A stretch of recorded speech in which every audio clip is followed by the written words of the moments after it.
From HanselMinutes.com, it's Hansel Minutes, a weekly discussion with web developer and technologist Scott Hanselman. This is Lawrence Ryan announcing show number 310, recorded live Thursday, March 15th, 2012.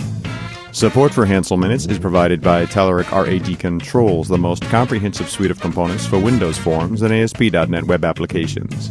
Online at www.telerik.com.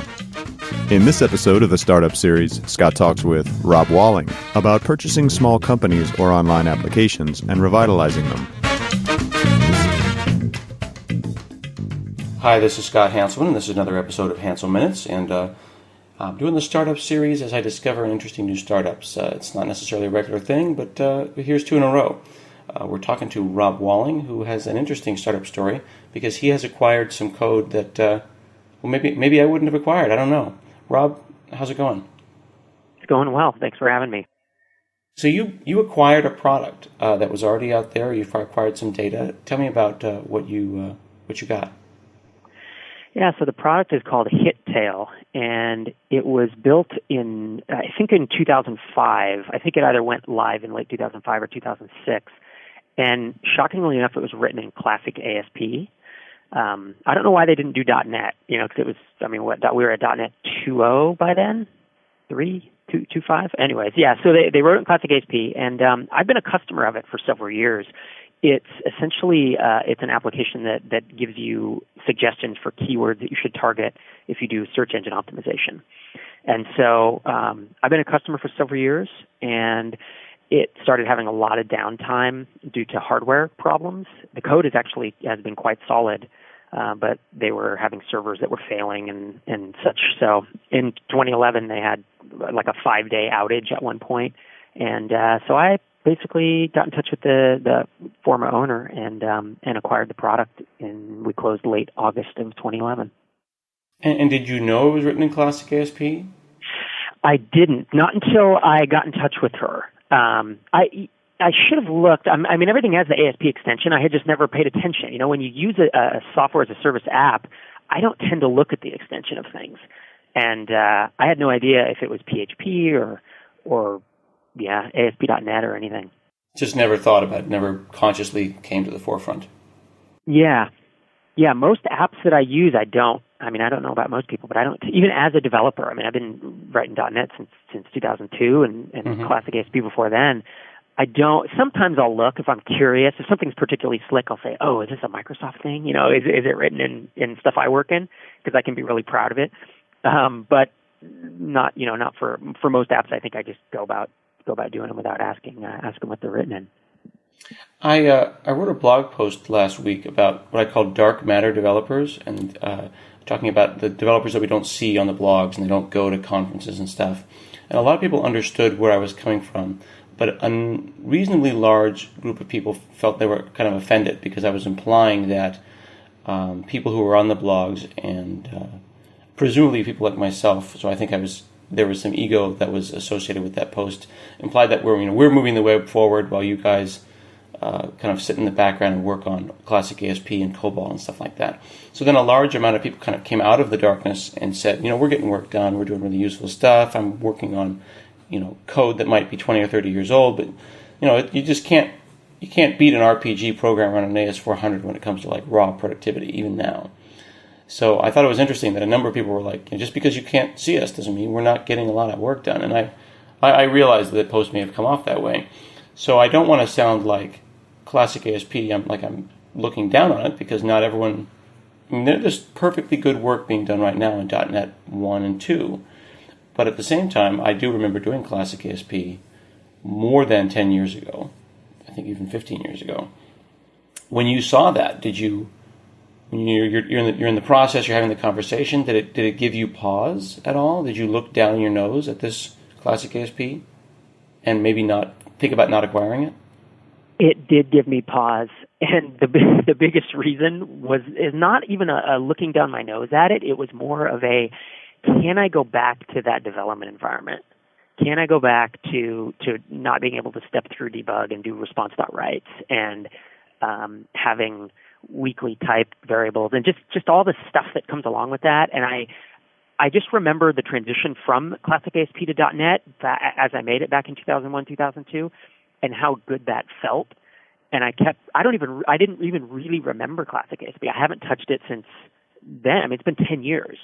And so all I remembered, it was kind of dark memories in my head of being frustrated and not being able to debug as well as I wanted. And so it did give me some pause, but there's so much value in this product that I was going to acquire that I knew that I'd be able to get over that, and I'd deal with it and write the code, and B, I am going to wind up, hiring someone part-time to help me out with it. So it's not like I'm going to be coding a Classic ASP 40 hours a week for the next 5 years, right? I'm actually, I have outs where I don't have to do that. So when you purchase something or you acquire a product, there's the perceived value of this product, and then there's this kind of imaginary pie chart that represents all of the intellectual property that makes up that product. Is this thing like half code and half data?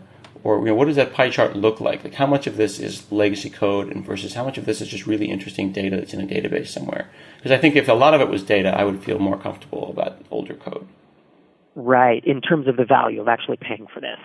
Well, and also feeling like I wouldn't be messed. Like let's say it was 90% data and 10% code, and it represented a couple of thousand lines of code. Since it's Classic ASP, I would feel very comfortable rewriting it in PHP or rewriting it in ASP.NET web pages. Right, I see. There is a tremendous, there's more than 1 billion rows in the database, the SQL Server 2005 database, and it's about 300 gigs of data.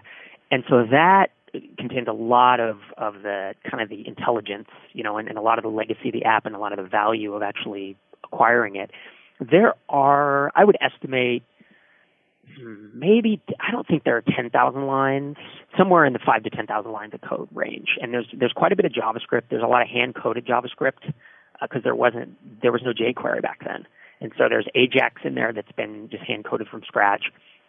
And then there's, a ton of ASP. I think that one of the things that made me realize that I should acquire the product is that this code has been running. And for the last 3 years, it's been running essentially without technical maintenance at all because the original developers left in 2008. They moved on to other projects, and so the former owner's non-technical. And so there was no database re-indexing. There were no code changes. It was pretty much just running, and it was running solid. The app actually does a lot of real-time it takes a lot of real-time data from websites, right? It's almost like Google Analytics where you install a little snippet of JavaScript on your website as a customer, and then every time you get a hit from a search engine, it pings back to the main server and it stores it in the Hittail database. So it's not a trivial app. There's actually a lot of volume. There can be 20, 30 database inserts per second at peak times. And this thing ran without modification and without maintenance for 3 years. So that was actually, even though it's old code, that was a reason for me to think about how solid this old code was because it has run for so many years and it has been debugged. So I think there's a lot of value in that. So how does the code and the way the code was written relate to the fact that the database is so big and the database is apparently well designed and perhaps organized enough that it's doing it, appropriate indexing and it didn't require database checks and things like that? This sounds like you're saying SQL Server. I mean, I'm brainstorming here. I'm pushing a little bit, but it sounds like you're saying SQL Server 2005 is really good. How does that make the code really good? Yeah, I guess all I'm saying is the code is efficient and the code doesn't have any major bugs. They worked all of that out in the early days, and for the fact that the code to continue to run like that, you're right. It probably is more of a SQL Server thing, but just that it has a lot of kinks worked out. And so I could have rewritten. I mean, rewriting Hittail, I was either going to do it myself or get some help and do it if I wasn't able to acquire it because I really liked the idea. It would take 4 to 6 months to do it full time, but I knew that you'd have to go through all the headaches and all the trials and tribulations that they went through in the early days to make this a good product and not have to go through those again. The database, they said that it went down for 5 days. So it went great for 3 years and everything was great. And you said this is a really valuable piece of intellectual property here. And then it went down for 5 days. When did that 5 days happen and how does that not erode your confidence in the previous 3 years? Right. Yeah, what was actually happening, it was going down probably every couple of months, every 2 to 3 months, and it was hardware failures. So disk drives would fail, power supplies would fail, that kind of stuff. It was never, to my knowledge, and I talked to the previous developers, it was never the code or the database that was failing. So that was actually the first goal when I acquired Hittail, was to get it off the old hardware, because it was on generic, not Dell, not HP, just generic white box servers.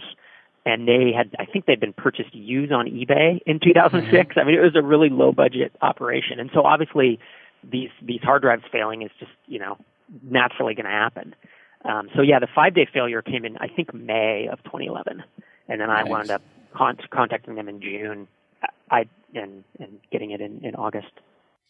And were they like excited about you calling them? Had they forgotten about the product, or was this a product that was sitting in the background doing a lot of work and making money for them? It was it was down to a single owner, and she was happy to discuss the acquisition because she knew that the product has so much intelligence in it, and it has a lot of potential, and it had done a lot of good things for a lot of people as they've used it over the years. And she saw it failing, and that pained her to do it, but she didn't have the time or the resources to kind of rehab it, basically. I mean, it's kind of like that old broken down house that has so much potential, needs a new coat of paint and maybe some new electrical. And they really did love the product, and they're still fans of it, And so the fact that someone was willing to come along and talk about revitalizing it, and they know most of the customers. I mean, there were 100 or 200 customers when I acquired it, and they know a lot of them by first name. So they were all excited that it would actually have a second life, essentially. What have you done to it since? I assume you've done something with the hardware. I mean, when someone purchases a fixer-upper and they're excited about it, it does breathe new energy into the house, into the product. What have you done in that way? Yeah, over the past, it's been about 6.5 months since I acquired it, and I had really three goals. The first priority was to get it stable, meaning get it onto new hardware. And then second was to basically redesign the app, not from a back-end stance, but the front end was very dated. And so I just wanted a new marketing site that would help with, basically help people have more confidence in the application, because it looked like something from, a 10-year-old app. And then the third thing was to get the marketing started. And so that first priority of stabilizing it involved moving it from the old hardware to a new colo facility. I'm actually hosting with OrcsWeb, ORCS Web, out in Virginia, and I'm on one of their cloud servers. And that was quite a big deal to move it, because it's not a trivial task to move a 300 gig database. You can't just send that across the internet, especially when it's real time. There's between 5 and 30 database inserts happening every second. And so I had to actually hire a DBA to help me out, because I just didn't even really know how to attack that problem. And so he helped setting up replication between two instances, and it was sending data over the wire to Virginia, and then we had a USB. We went with the old postal service and got a 500 gig USB drive and put the database on it, and then shipped it overnight and got the big bulk of the data over to the data center that way. And then we pulled an all-nighter to kind of get it all synced up. Isn't that funny how UPS, they always talk about that, how UPS has more bandwidth than even the fastest internet connection. If you can overnight, half a terabyte, then that's pretty darn good bandwidth if you look at it like per second, megabytes per second. It absolutely is. Yeah. So you refreshed all the hardware, you refreshed the marketing site. Is there an API that people call to talk to this? And is it an old style one? Are there new techniques around JSON or jQuery that someone might use in order to access this data? Well, so the data, at this point, there is no API. I have one in the works. I've been building a REST API using the .NET components. I don't even remember. It's funny. It's WCF. Sorry. WCF has all the stuff in it to do a really nice REST API, and so we're about halfway through that. To get to the data, I mean, it's really a reporting app. It's more like, think of it like Google Analytics, where you install the code on your site, it puts it into a database, and then you log into our web portal, and you can see all the keywords that people have hit your site with, and then we actually have an algorithm that gives you suggestions of terms that you are not targeting that you should be targeting if you want more traffic. And you can export everything as CSV. I mean, that's really you said UPS has the ultimate bandwidth. It's like CSV is the ultimate API, because then you can do whatever you want with it. When you start approaching someone about a product like this, how do you even know in your mind where the right number is? How do you know you didn't overpay or underpay? Yeah, that's a really good question. There are ranges, kind of best practice ranges. I've acquired a number of products over the past 7 or 8 years, and in essence, depending on how long of an earnings history the product has, how much money it's making per month, and how much maintenance it requires, the range, it typically starts around 12 months of monthly net profit. So like 1 year's worth. But if the product is in bad shape, or it needs a lot of work, or it needs a lot of monthly maintenance, then it might be 4 to 6 months of monthly net profit. And if it's a really good product that's been mentioned in a lot of print magazines, or like this one had been mentioned in TechCrunch and Wall Street Journal, and I mean, it was a big app back in the day when it launched, then it has more clout. It just has more inbound links. It has more SEO traffic. It has more to it than being some trivial app. It can sell for upwards of 24, maybe even up to 30 months of net profit. So it's kind of your range that you go into it with, which is very different from .com valuations. A lot of people, if you approach them about their product, they feel like, well, Facebook sells for, or it's valued at X dollars per free user that they have, and that's not really how it works with these smaller apps. It is much more based on kind of the earnings multiple. So, but what is the difference? You're saying that someone might have a product with 10,000 users, and they might be thinking it's like Facebook and think that it's a per user valuation. Well, the real thing that they should be using is they've made $1,000 a month for the last 12 months, and this is how much it's worth. Mm-hmm. Yeah, I'll say that it's kind of like what's generally accepted versus what is. It's like, what does everyone use versus what someone thinks their app is worth, particularly. So that's kind of confusing. There's kind of this whole group of people that are buying and selling these apps and websites. There's a group on Flippa, Flippa.com. There's a group on SitePoint, and multiples are how these things are typically valued. But that doesn't mean everyone has to adhere to that, right? If someone does have 10,000 users and they say, well, my app, I'm not going to sell it for less than 50 or 100 grand, then that's up to them. It's just they have to find a buyer who's willing to do that. And if they go with folks who typically buy apps, they're probably not going to find someone to do that. It really is a difference between buying smaller profit-generating apps and going with the .com valuations.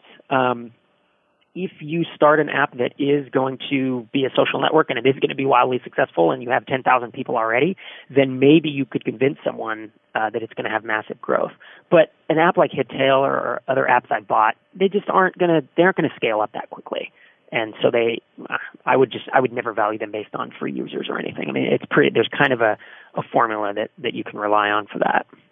So at that point, that means that you're kind of at the mercy of the person who owns it. If they are delusional or confused or simply uneducated about the way things that work, you might just you might reach an impasse very quickly in the discussion. Yep, and it's better to reach that early, to be honest, before you spend a lot of time on it, or before you make them spend a lot of time, pulling a lot of data out. Because frankly, before you make an offer, you want to get maybe 10 to 12 data points from them. You want to know how much it's making, the expenses, how much time they spend per month, how much it costs them to acquire a customer. I mean, there's kind of some basic things you need to figure out in order to figure out what this thing is worth, what you're going to offer for it. And so before you make them go do all that legwork, I often will start chatting them up about, here's how, have you heard about this? Here's how sites are typically valued. If this isn't going to work, then that's fine, but let's not, waste your time or mine, frankly. It seems like such a delicate thing, though. It is a delicate thing. I mean, you don't want to. You're the buyer. You want to give them money, and they want to get as much money as they can, and you want to pay as little as you can, and you're the one educating them on what they need to do to make their price. Because if you're buying products all the time and this is the first one they've ever sold, they're going to be inherently distrustful of you. Yep, that's true. That's true. And so that, frankly, my first several emails, if I'm going to be acquiring something like this, tends to be to build trust, and that's the goal, is to say, look, I've done this before.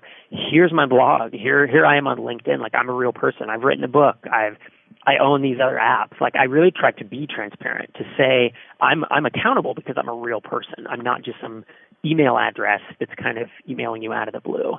And that you're right. It is a balancing act of trying to build trust quickly, and show that I'm a legitimate buyer, and I'm not going to try to screw them around. In addition, I'm also trying to gain trust in them as a seller, because some sellers may be a little, they may exaggerate their numbers, and you need to get proof of their numbers. You need to get screenshots or screencasts of their actual traffic and their revenue and such. And so I'm trying to gauge the seller, and typically really enjoy having a video Skype session with them, because when you can look someone in the eye, it means a lot in terms of knowing, So email is not the place where you do this kind of work. Like, you may set up some meetings and things like that, but really you do need to see someone before you give them a lot of money. A lot of money, yeah. Yeah, email is where we start setting it up, and then typically the getting to know you and the trust building is on just a single Skype session where we'll just chat about stuff. We don't negotiate over Skype because it's just, people need time to think, and it's much easier to do actual dollar negotiations and make the initial offer via email and then just go back and forth via email. I found it's better to do with things in writing as well, so there's a track record of it. And that means it takes a long time. It took me six or 8 weeks from the time I made the first offer on this until we were able to close the deal, because there's just a lot of back and forth about not only price, but just other terms of who's going to pay the legal fees, because we're going to have a contract written up to close this. Who's going to go clear out the data center, the old data center, where they have their servers, because someone has to go throw stuff in the dumpster. That kind of stuff. So a lot of different terms come up, and it's good to have those. Good to have an email trail of what we discussed about all that. So it sounds like everything that could be talked about gets talked about. I never would have thought about who pays for the person who cleans up their old data center. Surely that can't be you, but I wouldn't have even thought about it. But I think your point is that if you don't write it down, it'll become a point of contention later. That's right. Yep. And I wouldn't have thought about it either, to be honest, but she brought it up. So I just. Out of curiosity, who did end up paying for the dumpster at the data center? She actually, the data center was in New York, and she lived in New York, so she volunteered to go by and do it. I volunteered to pay for legal expenses, and she went and did it herself, and FedExed me the discs. There were a bunch of CD-ROMs with install discs, and then, she did chuck the servers. I made sure that she hit the hard drives with hammers and broke them up, because it's all the data. You don't want that getting out, but she chucked everything in the dumpster. Wow. It sounds like this is a lot like buying a house, and you really have to hope that the seller of the house is a good person, and that you're not going to discover skeletons in the closet. That is true. No matter how much you put in a contract, it's never enough. If the person is trying to screw you, they'll probably figure out a way to do it. So you're right. You have to trust. I think you have to trust from both sides. Even today, last week I figured out that there's a Twitter account attached to Hittail. And I just didn't know that. I'd forgotten to mention it. And so I emailed them, and she's just happy to help. It's like she genuinely wants it to succeed, and she's not going to try to. I could imagine some sellers saying, well, you didn't negotiate for that. Well, I'm going to charge you for it. It has 500 followers, or whatever. Some people could feasibly do that, but not with these guys. They're really open to giving up the assets that belong to it, even if they're not written in the contract. And that's a good thing to have. Such a challenge to know. You have to go with you have to do your math, you have to do your data, you have to do your due diligence, but then at the same time you are making a leap of faith, and you have to go with your gut. That's right. There is definitely some gut involved, and I think it gets easier. Obviously, my first one was a lot scarier, but even now, what I find is that every time after I close a deal, there's always some big surprise that I missed, and it's always something different. But there's always something that I wake up, 3 weeks later, and I discover, either there wasn't as much as I thought, or one of the numbers was wrong, and it wasn't intentionally wrong, but their database with Hittail as an example, their customer database was pretty fuzzy. And when I went in and queried some things, there wasn't quite as many customers as we had discussed. And it wasn't. She was generally looking at a report that showed her X, and it was less than X, and it was because their data was bad. So that just is going to happen, and every time that happens, I totally use that as motivation to grow the thing, rather than to be devastated that I made a mistake or something like that. So was that was the surprise? That was the quote unquote bad thing in this instance? It doesn't sound like it soured you on the thing. Yeah, it didn't sour me. No, it just made me. It made me. Like I said, I always know that there's going to be some surprise, and I was waiting for the shoe to drop, frankly. And when I found it, I was like, oh, okay, I can get over this. This is not that bad. I remember thinking that. I've had worse. I've had worse where I've acquired an app and emailed the former or the current customers and then just been barraged with replies that say this app hasn't been supported. It has a bunch of bugs. The former owners were trying to screw us. They didn't release new versions, and I just had no idea, and I should have done that in due diligence. That wasn't with Hittail. That was with a former acquisition. And so that one really panicked me because I started thinking, wow, I kind of acquired a piece of crap where I'm going to have to invest a bunch of time not only to fix the app, but then to smooth this over with customers and then move forward. Whereas with Hittail, at least the code was solid, and the customers, aside from the downtime, which I knew I could fix, they were happy. So to find out that there wasn't quite as much revenue, quite as many customers as I thought wasn't the end of the world. When you're doing a startup or revitalizing a startup or putting more energy into a product that has maybe plateaued a little bit, it seems like there's always a sense of urgency. There's always this rush. Like, if we don't provide value in the next 3 months, 6 months, 9 months, then this thing will effectively be zero value. And there's always that kind of internet panic. The internet's moving on without us. How do you know when a product provides lasting value that has been around and will be around versus maybe you just, how don't you know that Hittail won't be worthless in 5 years? Mm-hmm. That's a really good question, actually.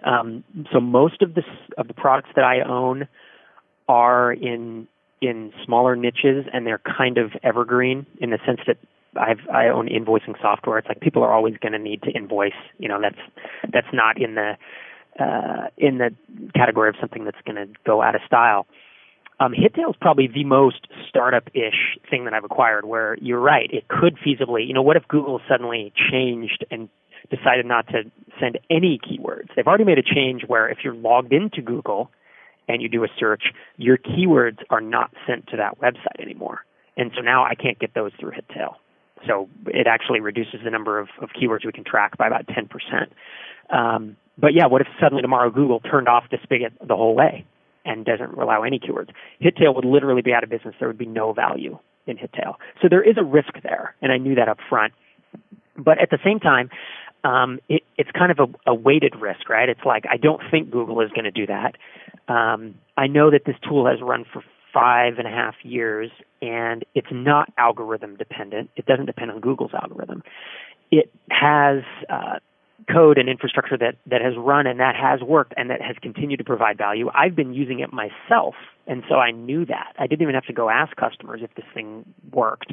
I knew that it provided lasting value. So to look out 5 years, yeah, there is a chance that Hittail could just be put out of business by something, but it's not as risky as something like maybe a Pinterest or a Foursquare, where it really things go in and out of style, like you said, in 9 months. Hittail does have more of a business case. It actually provides real value, and as long as people are doing marketing online and needing topics to talk about and keyword suggestions, then Hittail it'll have some value. So I do see it as a long-term app. Now, this is something you do. This has become your thing. Did you know that you would go and acquire a number of small to medium-sized products? I know you're building a portfolio like someone builds a portfolio of real estate. I mean, it sounds like it. Yeah, I that is exactly what I've done, and I didn't really set out to do that from the start. But I've actually started getting contacted now by people who want to sell apps. And they'll say, oh, I have an app written in .NET. It does this. Are you interested? I've heard you buy them. So I guess I had good luck with the first few, and that has allowed me to, eventually allowed me to quit consulting, which freed up a whole bunch more time for me to work on code and to do things that I enjoy doing, which is, working on these applications.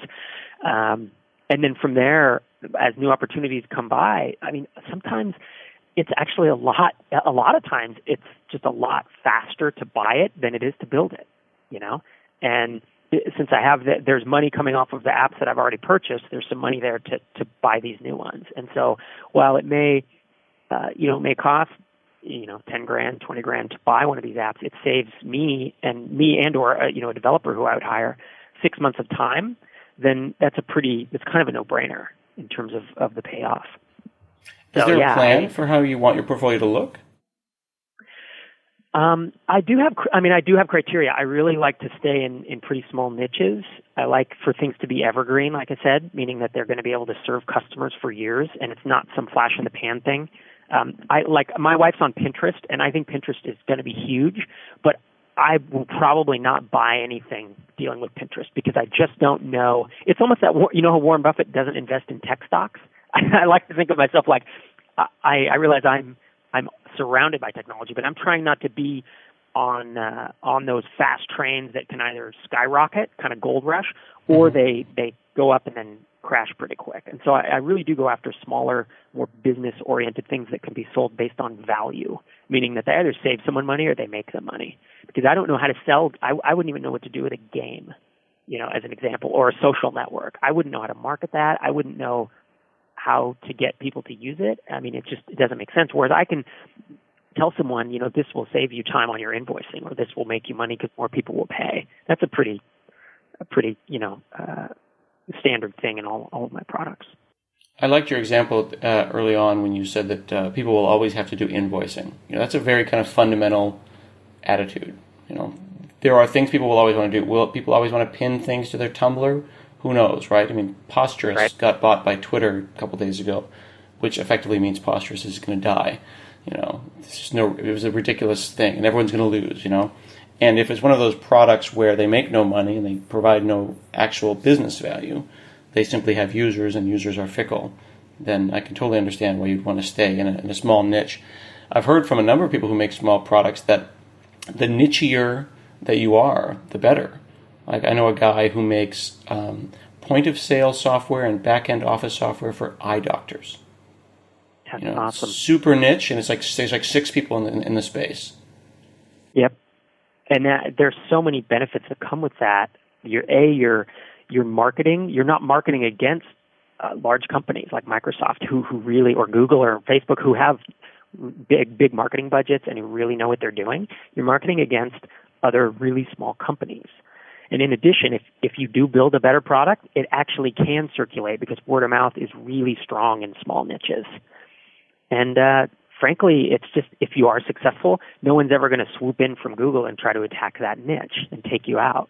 Whereas, I do have friends who launch in the larger niches, and then, Google implemented Calendar, and it put Kiko out of business. I don't know if you remember them. Or a friend of mine was trying to do online, before Google Docs, he was doing online word processing. And then Google bought Rightly, he was smoked. It really is a matter of staying out of the way of the giants if you don't want to compete with them. Competing with them is certainly not a bad strategy, but it's just not something that I enjoy doing. I do like staying closer to the code and being able to have real software that provides value for businesses and does it over the long term, and that means that I will probably always stay with niches. Frankly, HitTail is the least niche product that I have. It does, it's targeted more towards search engine optimizers and people who run shopping cart websites, e-commerce websites, and bloggers. And so those are pretty broad niches, frankly. All my other ones are much tighter. Well, thanks for taking the time to talk to us today, Rob. We really appreciate it. This gives us an insight into a space that I don't think everyone's familiar with. Yeah, I really appreciate you having me. Thanks. Do you have a blog or anything we can point people to where they can learn more about what you do and some of your products? Yeah, I blog at softwarebyrob.com. All right, fantastic. This has been another episode of Hansel Minutes, and we'll see you again next week.